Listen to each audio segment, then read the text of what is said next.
quienes están conectados en Facebook, en YouTube, y seguimos estudiando el libro de Efesios en la lección número 19 con el video en YouTube número 26. Hemos estado hablando de la unidad de la fe y hoy vamos a comenzar con lo que es la base de nuestra unidad. Hablamos 3 lecciones anteriores en relación a todo lo que tiene que ver con la unidad, defender la unidad, el ser solícitos en la unidad. Estamos allí en el capítulo 4 de Efesios, y cuando empieza el capítulo 4 hace una exhortación el apóstol allí y nombra 7 puntos que son los que vamos a ver en esta jornada.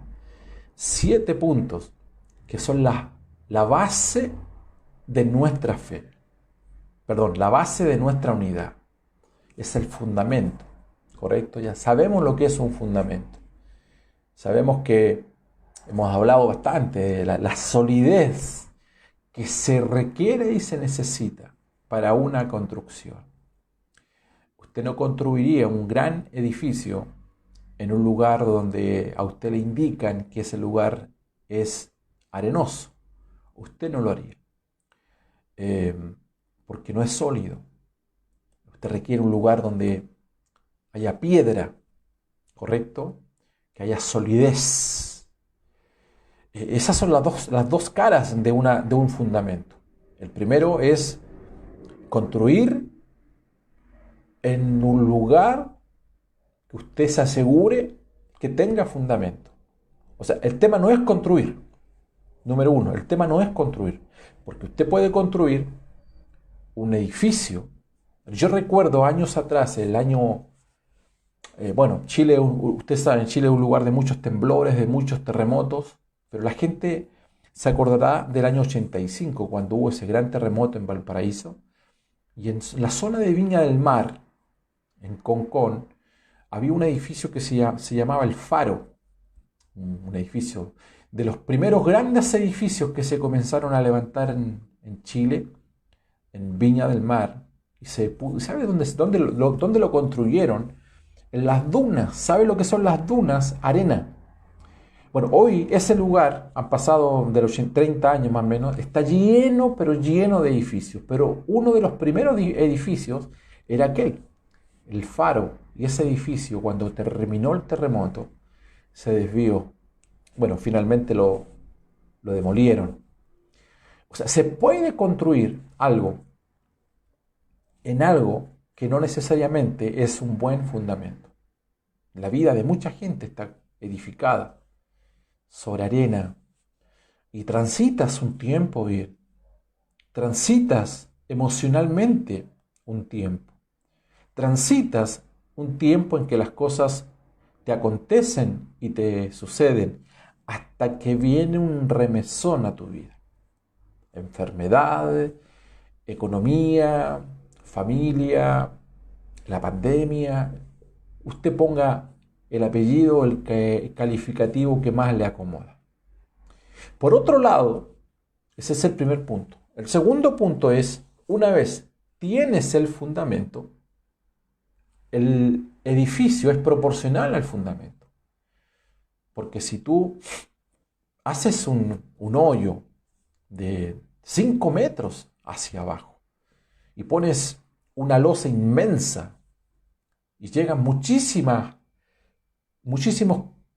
camiones con muchísimo cemento, mezcla, hoy día todo eso viene hecho prácticamente, y comienzan a llenar toda esa cuadra de cemento para llenar esos 5 metros de profundidad, y 3 meses más tarde tú solamente encuentras una pequeña casa de un piso, tú dices, hay algo que no está bien.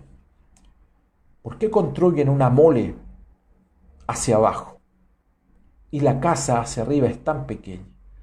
Tú dices, esa construcción no es proporcional a ese edificio. Bueno, en la vida nosotros tenemos esas 2 aristas. Tú tienes cristianos, hijos del Señor, que han edificado la vida Y tú los ves cómo florecen, cómo crecen. Crecen como la palmera. Y así también caen como los cocos de la palmera. ¿Por qué? Porque no hay fundamento, no hay solidez. Y por otro lado, y ese es el punto que estamos conversando, hemos hablado mucho de fundamento. Hemos hablado mucho de solidez. Por lo tanto, el edificio que debe comenzar a aparecer, a expresar en nuestras vidas la solidez, la madurez, los cimientos, las piedras sólidas, vivas, tienen que estar acorde a esa solidez, a ese fundamento. Nadie puede sobreedificar. Acuérdate de esa palabra. Cuídate, dice el apóstol Pablo. Cuídate.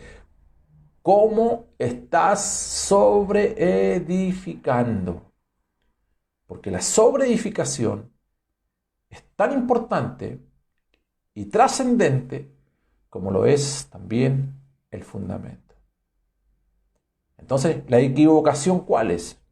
Que podemos tomar elementos equivocados, elementos basados en lo que creemos, en lo que nos enseñaron, en la cultura, de donde vinimos, en lo que escuchamos el domingo, etc.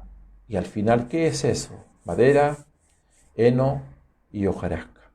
Y el Señor te está diciendo, mira, el fundamento ya está puesto, pero ahí tienes el oro, ahí tienes la piedra preciosa, allí tienes la plata. Comienza a edificar, comienza a construir. El punto que tenemos entre tú y yo es cómo diferenciamos, cómo discernimos si lo que tengo en las manos es madera, heno y hojarasca, o es plata, es piedra, o es oro, plata o piedras preciosas. Madera, heno y hojarasca.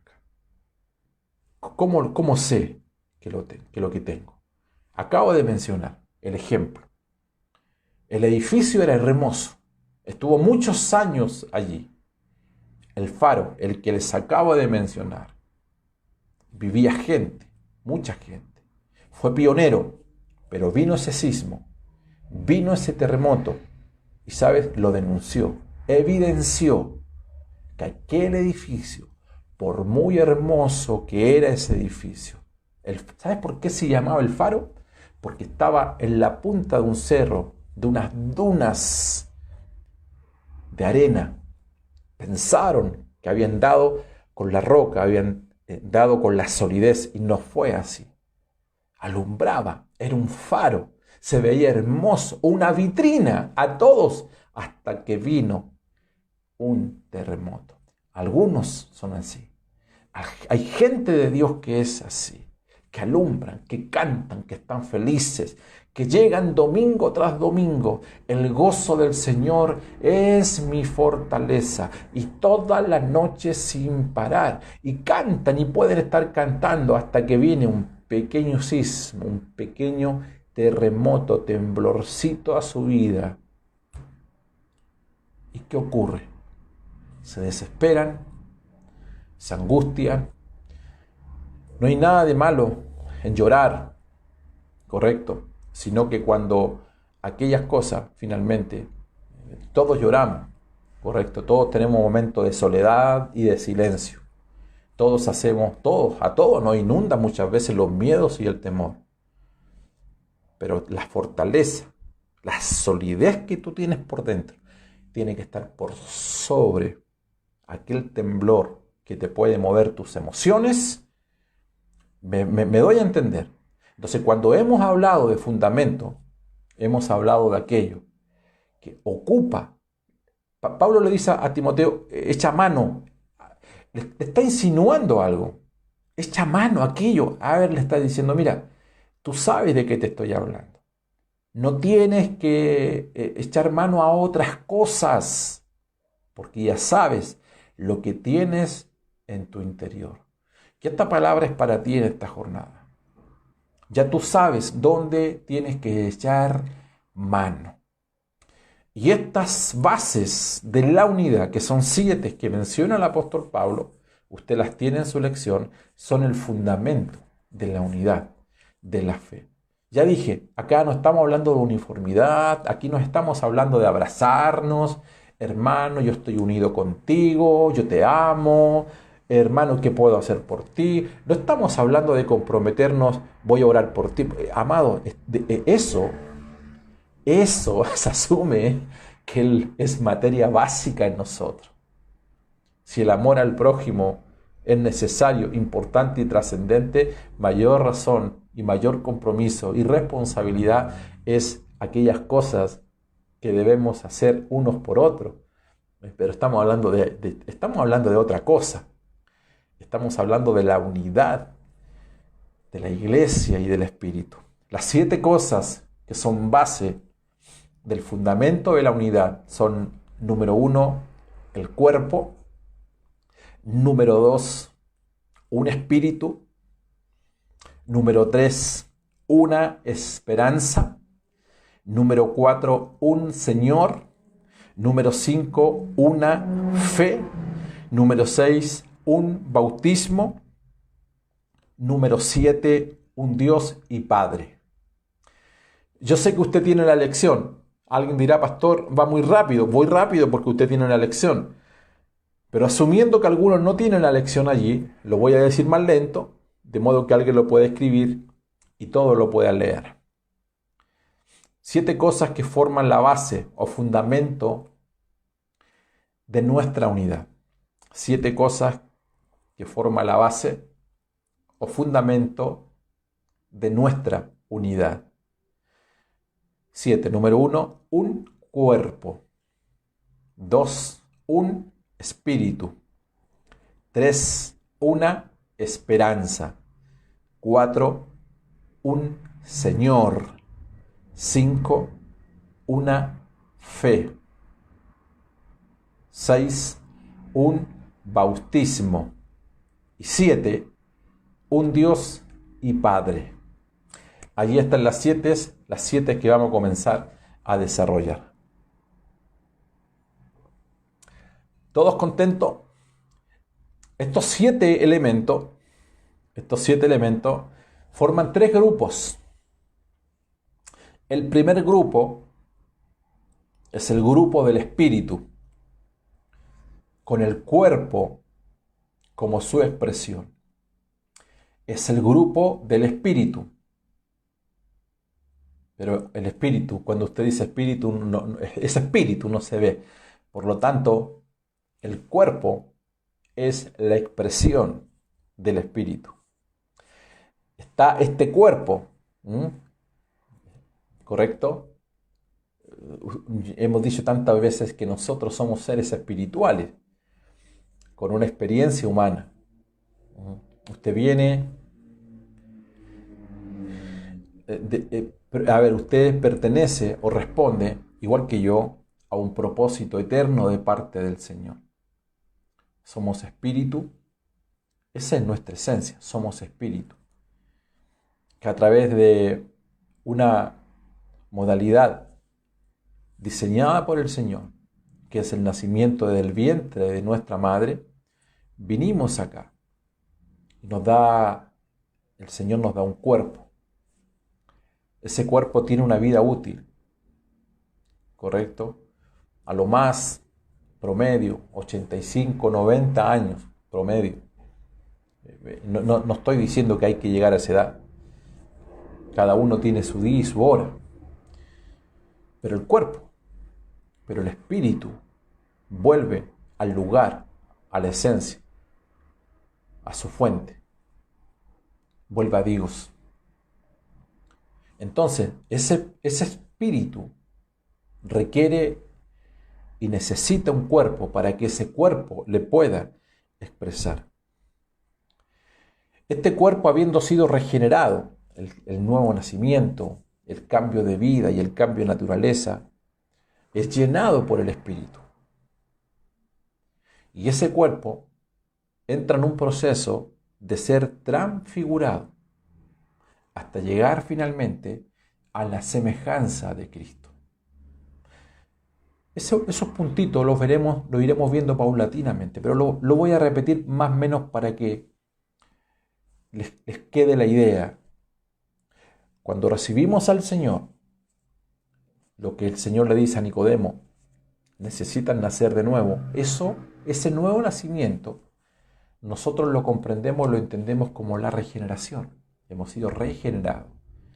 Regenerado significa que hay un cambio de vida, y ese cambio de vida o esa nueva vida responde, valga la redundancia, a una nueva vida y a una nueva naturaleza, por la cual comenzamos en un proceso a ser gobernado y empieza una transformación en nuestro cuerpo que finalmente llega a ser semejante a Cristo. Es una transformación, dice la Biblia, de gloria en gloria. El segundo grupo es el grupo del Señor, incluyendo la fe y el bautismo, para que podamos unirnos a Él. Y el tercer grupo habla de un Dios y Padre, quien es el autor y origen de todas las cosas. Entonces ahí están los 7: cuerpo, espíritu y una esperanza. Un Señor, una fe, un bautismo, un Dios y Padre. Expliquemos algunas cositas acá. Ya dije, el primer grupo es el grupo que está relacionado con el espíritu. Dice un cuerpo, pero también dice el versículo 4, un cuerpo y un espíritu, como fuisteis también llamados a una misma esperanza de vuestra vocación. Nombra 3 cosas acá. Nombra el cuerpo, nombra el espíritu y nombra la esperanza. El cuerpo, si usted nota allí, lo mencionan antes que el espíritu. ¿Y por qué menciona el cuerpo antes que el espíritu? Porque nosotros no tenemos problema cuando hablamos del espíritu. De hecho, creo que es el lenguaje más, no digo que se comprende, pero es el lenguaje más usado al interior de la iglesia. Estamos unidos en el espíritu, que el espíritu me habló, somos guiados por el espíritu, caminamos en el espíritu, vivimos en el espíritu, algunos se caen en el espíritu. El espiritual comprende todas las cosas, y de hecho toda nuestra vida, como lo dije anteriormente, radica en el espíritu. Es un punto que hemos venido madurando y nunca, créame por favor, nunca vamos a llegar a un punto en que digamos ya lo comprendo, lo entiendo absolutamente todo. Pero es así, nuestra vida es una vida espiritual. Lo que sucede es que para este lado del occidente, con la filosofía y las mentalidades griegas, se posicionaron de la mente de la gente. Por eso tú ves tantas filosofías, y por eso ves gente que requiere siempre estar siendo motivada. Yo estoy de acuerdo, yo creo ser una persona positiva como todos ustedes, y si tú tienes la opción de estar frente a alguien negativo y a alguien positivo, la respuesta es clara. Obviamente todos nos vamos a querer sentar al lado de alguien positivo y vamos a querer tomarnos un café con alguien positivo, y al negativo, no nadie quiere estar al lado de un negativo, pero no me estoy hablando a la clase de personas, sino a un pensamiento que opera. Y hay un pensamiento que muchas veces está en la iglesia, que es, a ver si me ayudan a comprender, cuando somos dependientes de algo, dependemos de un abrazo, dependemos de una palabra de motivación, dependemos que nos estén estimulando, dependemos del domingo, que el predicador, según nuestros parámetros de lo que es un predicador y de lo que es una administración y una palabra, nosotros luego concluimos y determinamos y decimos: la palabra el domingo no estuvo tan ungida. Parece que el pastor a la iglesia que yo voy, mira las palabras, no recibí nada. Algunos son peores todavía, o más extremos. Dicen, ¿sabes? Me voy tal cual llegué a la iglesia. No recibí nada. Yo venía a buscar una palabra. Mira, yo venía a buscar una palabra. Y algunos, es cuestión de ver los flyers, las invitaciones que se hacen, venga a recibir al Señor, venga a buscar una unción, hay un cielo abierto para usted. Quiero asumir algo en esta jornada, por favor. Yo no me estoy riendo de esas cosas. Lo quiero repetir, no me estoy riendo, ni tampoco estoy siendo irónico, ni estoy siendo peyorativo. Estoy colocando en un escenario realidades.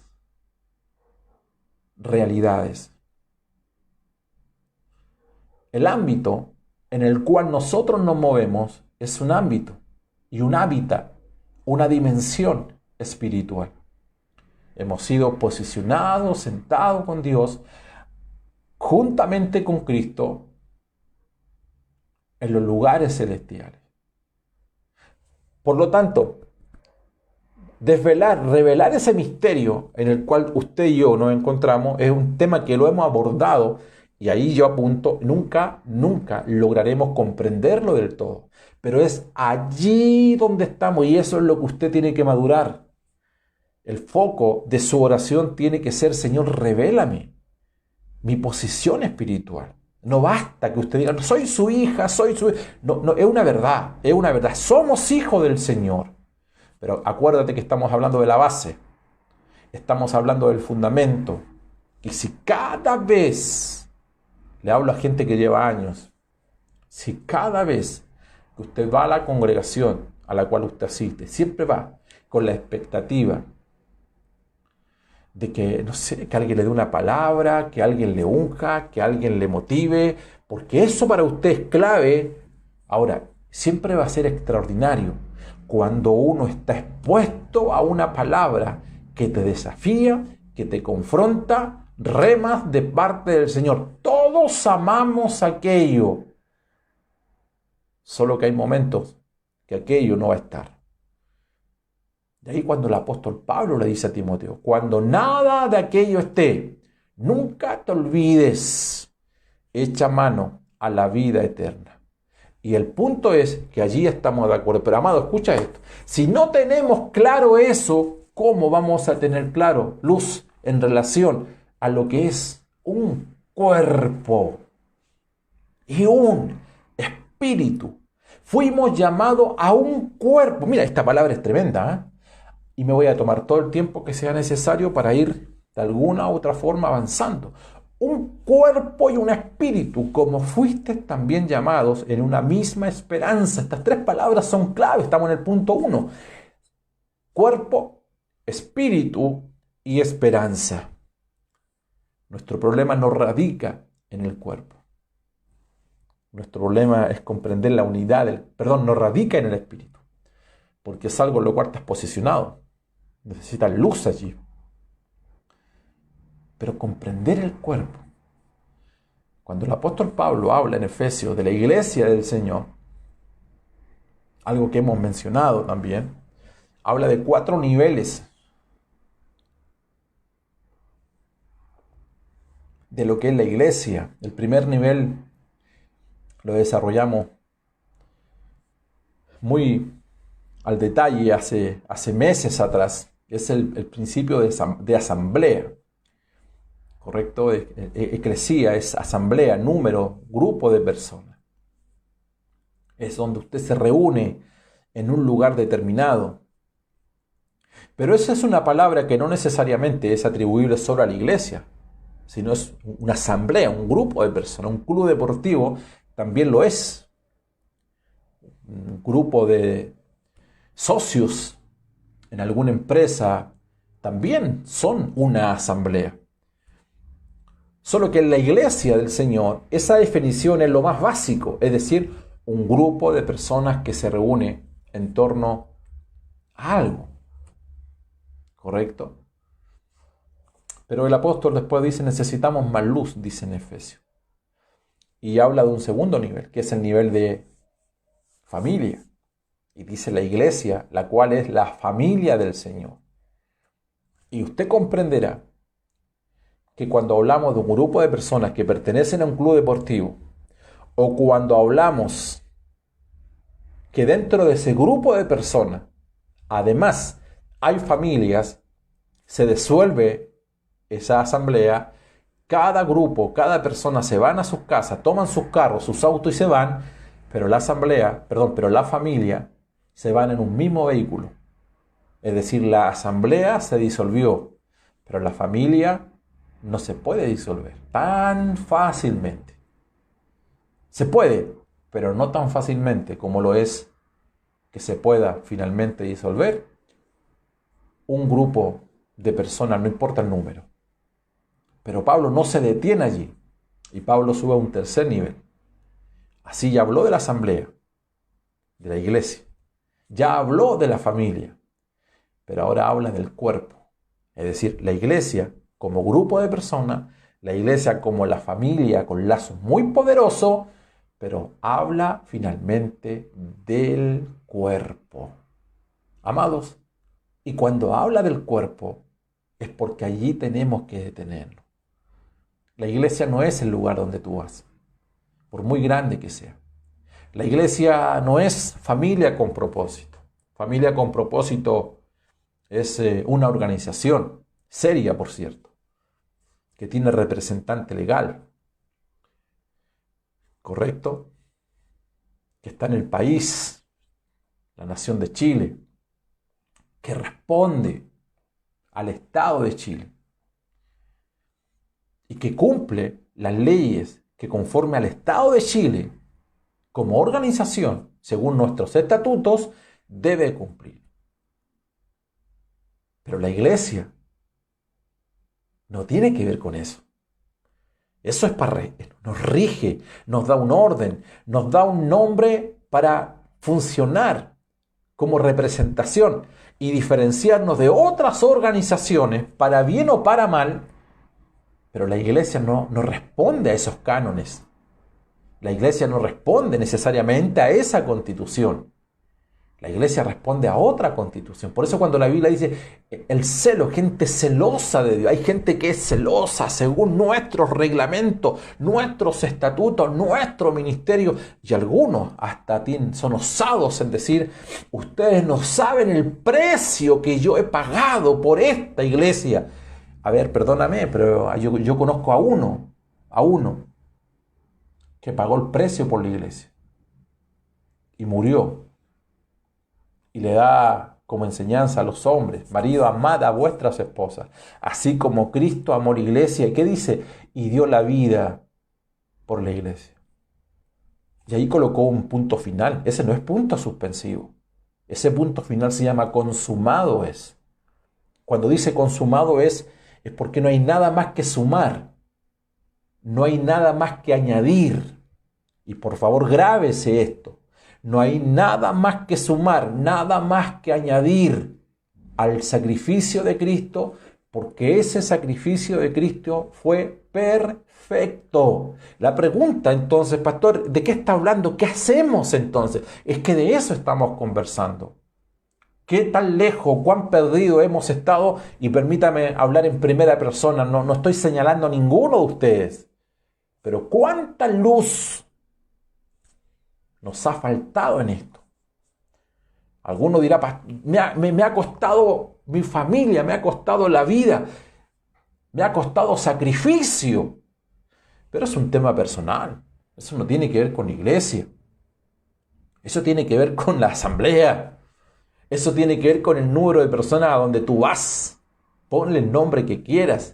La iglesia pentecostal de la fe, la iglesia de la alabanza genuina, la iglesia de la fe apostólica, la iglesia apostólica del no sé de dónde, la iglesia Monte de Sión, familia con propósitos. Ponle el nombre que tú quieras y son respetados todos esos nombres. Pero no me estés diciendo que eso es la iglesia, porque ya el hecho de nombrar y distanciarte de otro, ya sientes que eres distinta y que eres diferente y que tienes una gracia y una unción especial y una fe especial y una esperanza. Y aquí hemos leído 7 cosas, 7 componentes que hacen que ese es el fundamento de nuestra unidad. Es decir, si tenemos estos 7 puntos claros, tú vas a ver a cualquier persona, comilla, que pertenece a otra organización, y voy a poner un apellido, y no se enoje conmigo, por favor, organización religiosa.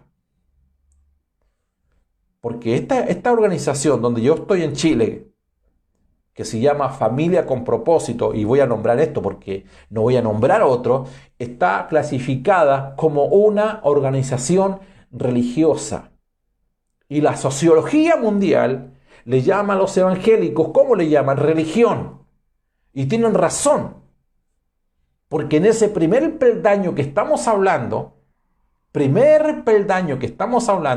cuando es un número de personas, cuando es un grupo de personas, un número acentuado en un lugar determinado que tienen una personalidad jurídica y un nombre, es una organización religiosa. Y no se enoje por eso, por favor, no se enoje. ¿Por qué no tiene que enojarse? Porque usted tiene que comprender o entender que aunque esté allí, usted responde a otros cánones que van subiendo en la medida que vamos siendo transfigurados de gloria en gloria por el Espíritu de Dios.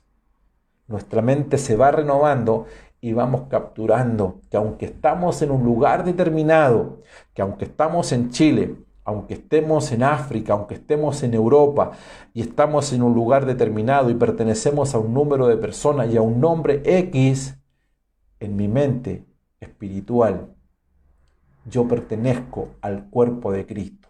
Y el cuerpo de Cristo no se sitúa en un lugar X, es universal. La asamblea se puede disolver. Sí, Señor, la familia también. Pero el cuerpo de Cristo, y es la razón por qué el apóstol comienza un cuerpo y un espíritu, como fuiste llamado a una misma esperanza. Necesitamos luz, revelación de lo que es el cuerpo de Cristo. Cuando participamos de la cena, de la mesa del Señor, comemos el pan, bebemos el vino. ¿Cuál es la enseñanza del apóstol? Disciernan el cuerpo de Cristo. No dice el número de personas. No, Cristo está presente. Y lo segundo que nombra acá es, además de un cuerpo, un espíritu. Y hay una directa relación entre el espíritu y la esperanza. Si no vemos en qué consiste esta relación, no vamos a comprender por qué Pablo los menciona junto al cuerpo. Cuerpo, espíritu y esperanza. El espíritu es la esencia del cuerpo. Sin el espíritu, el cuerpo está vacío, no tiene vida. ¿Me explico bien? Ya tenemos claro lo que es el cuerpo, pero ese cuerpo, lo que le da vida, lo que le da sustancia, es la vida del espíritu que está en ese cuerpo. Es como un guante. Yo puedo mostrarle un guante acá. Usted sabe lo que significa un guante. El guante solamente está hecho, dispuesto, puesto, única y exclusivamente para darle sustancia, habilidad, expresión a la mano. Usted saca el guante de la mano. El guante sigue llamándose guante, pero no tiene utilidad en sí mismo. Lo mismo ocurre con un neumático. Un neumático, el de su auto, el de su carro. Tiene aire por dentro. No tiene razón de existir un neumático si no tiene aire. No tiene razón de existir un guante si no existe una mano. ¿Me explico bien? Lo que le da sustantibilidad, lo que es la sustancia, la esencia misma de lo que es el cuerpo, es la vida del espíritu. Por eso que la Biblia dice, ¿y cuál es la esperanza? Cuerpo, espíritu y esperanza. Ya enseñamos lo que es el cuerpo, ya sabemos lo que es el espíritu, sabemos que el espíritu está dentro de nosotros, pero la esperanza nuestra, ¿cuál es? La esperanza es que en la medida que el espíritu vaya creciendo en nosotros, iremos siendo transformados de gloria y de gloria en gloria. Y este cuerpo finalmente va a ser transformado total y completamente. Esperamos la venida del Señor. Esperamos que nuestros cuerpos serán transformados en un momento determinado. están en ese proceso. No así el espíritu, porque el espíritu no tiene cambios. El espíritu viene de Dios. El espíritu es lo que nos hace estar completos potencialmente en Cristo. ¿Y por qué potencialmente? Porque el problema que tenemos en la transformación de nuestra alma es lo que finalmente a nosotros nos va a permitir expresar, manifestar la vida de Cristo. El cuerpo al que nos referimos es el cuerpo de Cristo en su totalidad, pero todo empieza con una experiencia personal, que es su experiencia y es mi experiencia. El cuerpo no se expresa de a pequeñeces, no es que crezca el brazo solamente, no es que crezca un pie solamente. Este es el cuerpo de Cristo. Somos la expresión mundial. La vida del Espíritu se expresa a través del cuerpo. Y es la profecía que aparece en la Biblia, que toda la tierra será llena del conocimiento del Señor, así como las aguas cubren la mar. Dice, porque en un solo espíritu fuimos todos bautizados, sean judíos, griegos, sean esclavos o libres, y a todos se nos dio a beber de un mismo espíritu. A todos se nos dio a beber de un mismo espíritu. Pero también dice que todos fuimos bautizados en un solo cuerpo. Aquí hay dos experiencias. Y las dos experiencias tienen que ver con el agua. Cuando nosotros somos bautizados, el agua está afuera. ¿Correcto? Y ya vamos a explicar qué significa aquello.